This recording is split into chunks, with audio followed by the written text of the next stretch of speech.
Coming this November 12th, 2018, in the lawless lands of crowdfunding sites, two heroes will do their best to bring you the best in Roll for Crits Kickstarter Pickstarters. We'll start off by making things awkward with the game Awkward Guests from Megacorpin Games, which is a mystery deduction logic puzzle game, sort of reminiscent of the classic game Clue. A murder has taken place, and it is the player's jobs to discover who is responsible for the murder, were there witnesses, how did it happen, what was their motive, what weapon did they use, along with a few other small details that may help them uncover the larger mystery. And they want to solve it, of course, faster and more accurately than anyone else at the table. The way it works is everyone has cards with different information on them. So you might have a card that says the maid knows that this party guest was in this room at the time of the murder. And there's going to be a map that everybody can see, and you're going to have your own personal sheet, which you can mark up with a pencil to try to figure out where everybody was at the time of the murder. On your turn, you actually ask another person for information about specific aspects, either about rooms or people, and they can offer to give you cards that they have to give you information. In exchange, you have to give them cards of equal value. They all have point values, so you have to decide which cards am I willing to give away versus what information do I want to keep to myself so that I can solve the mystery before they can. There are a lot of different combinations of who could have been the murderer, who was murdered, what they were murdered with, and there's even a website and an app that you can use to generate endless combinations of what the possible mystery-solving answers could be. So it really sounds like one of those kind of logic puzzles where you're trying to figure out, oh, I know these two people said they might have been in one of these two rooms, so if I can keep that with another card, I know that that guy wasn't there. And, you know, I really like that kind of thing. I really love those kinds of logic puzzles, figuring that out. I definitely like that idea, as you said, the logic. You have to think, also, I'm willing to trade with you because I know you're not smart. That's another factor. If you look, they also, are really happy because Tom Vassell was real excited, said it was like his favorite deduction game ever or something. So, cool premise. If you like those kind of mystery-solving games, check out Awkward Guests. It only goes for $35, which ain't too shabby.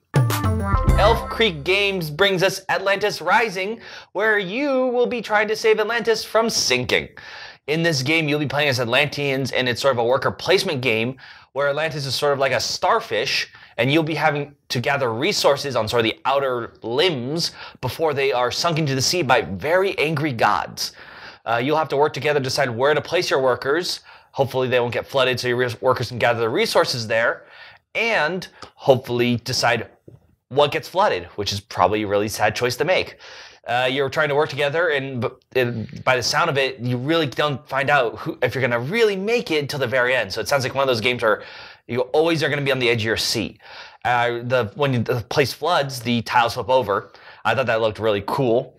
And an idea of a worker placement cooperative game sounds very interesting to me. I mean, there maybe are some out there, but I couldn't think of any off the top of my head where it's really, like, Pandemic's sort of moving your one people, but it's not really like, where are my three workers going, and where are your, like... Yeah, it's definitely not something you see all the time. I think it is a unique combination. I also really liked the look of that board. It's cool. The design is very unique. And I think this is actually a reprint. Apparently this has been one out of print for a long time. So it is nice, of course, to see when you see an old game like this. I think I saw that, but then they also said there's some changes, though, too. I think they took they didn't just nice coat of paint. I think they wanted to make those nice, small, which is always good, because I think of many times we can think games would just need a little tweak. The game goes for $59. There's a deluxe version that costs a little bit more, but that's mostly just better resources. So, I mean, personally for me, that's like, not too much of a big difference. So it's not really gameplay like extra cards or anything. But other than that, if you're looking for a cooperative game, get this before this sinks out of sight. Chaos Publishing brings us our next game, Exploriana. You'll all be explorers trying to make a name for yourself and accrue the most victory points by exploring the most dangerous territory. This is kind of a press your luck game where there will be 3 different regions you can go to made up of decks of cards, and you're going to assign little explorers to whatever region that you want, and on your turn you can flip over up to 5 of those cards. Now the cards are going to have hazard symbols on them. If you get 3 of the same hazard symbols, symbol, then you lose everything. But if you manage to get enough different symbols and you actually pull out all 5, or even a better reward just for seeing 4 cards, for example, then you get to take more of the cards that you see once the turn is over. So you have to decide how lucky you think you're going to get.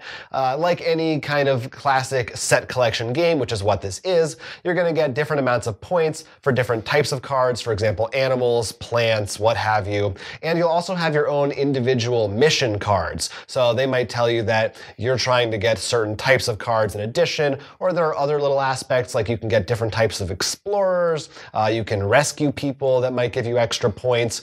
Some of the explorers, for example, have powers that let you look at the top cards of a deck so you can decide whether or not it's worth the risk to go there.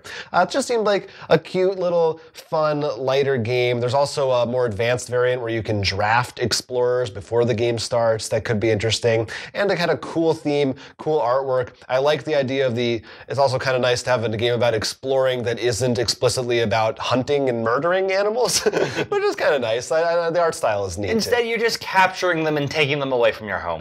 Yeah, they go to a nice zoo. Everyone wants to live there. By zoo, you mean my fireplace, and yes. You burn it for firewood? No, like you put skin out. Oh, the rug. Okay, I thought using it as kindling. If you would like to not use a game as kindling, but instead play it, you can pay $35 to back Exploriana. Welcome to Dino World. This game from Alley Cat Games is a roll and write, where you'll be given a piece of paper and rolled dice and also some other cards to make your own dinosaur park. There are 2 different modes, a regular mode and advanced mode.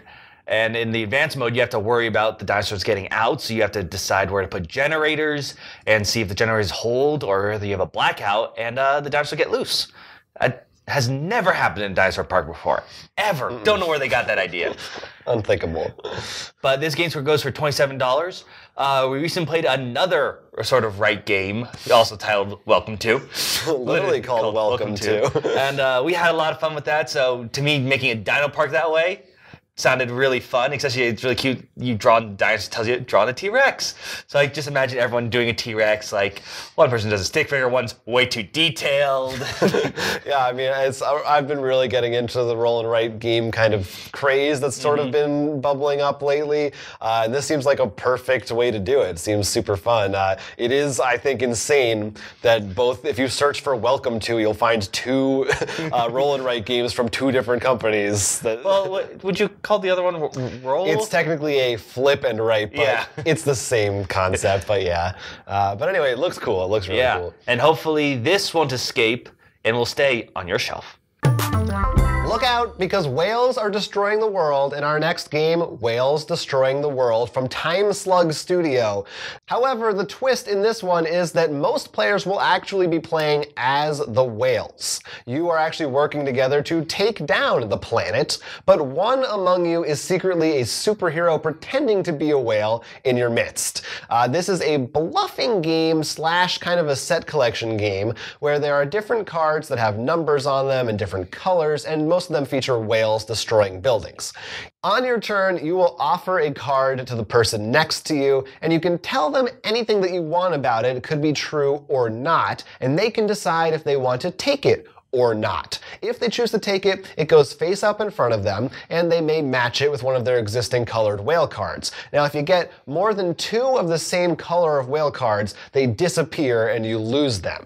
If anyone gets a superhero card that are also mixed into the deck, those are worth negative points, and that's how the superhero player wins. They want one player to get 3 of those cards, and then all the whales lose and they win. If the whales manage to win, they do so by any one person collecting 3 sets of 2 cards. Then you actually go around and see who has the most points, and in that case, the most points is the most whale winner, even though the team of whales still kind of won. I think the premise was that person gets to be the whale general who leads the army. Right. Classic whale knowledge. Classic story, classic whale lore. This one, it seemed like a neat, simple concept. Sort of reminded me of what we experienced recently in and the dystopian universe game that came out at Gen Con. Yes, I was trying to think of the game. But we'll put up a picture of it on the screen in the same universe as The Resistance, or Sheriff of Nottingham, where anything with bluffing, but specifically giving someone a card and lying about it. And it's a very goofy premise. The artwork's hilarious. Some of the artwork I know that I saw in the trailer, there's one that's like Whalezilla for a higher point card, but there's one that I think it was one, and if I remember correctly, it looked like a whale on a tricycle. Adorable. Yeah, it just seems like such a hilarious thing. And I know some of the pledge levels actually include like a whale box, like a soft toy whale you put the game in and stuff, which looked adorable. They look fun. So if you want to get your whale on, then you can. For only $15, it's a small, cheap one. Yes, and if you watch our How to Plays, you know that we care about whales. Don't worry, this is only a test. Or is it? The new game from Eagle Gryphon Games, This Is Only a Test, is sort of taking place in the 1950s, where they used to have those commercials to warn you about nuclear Armageddon.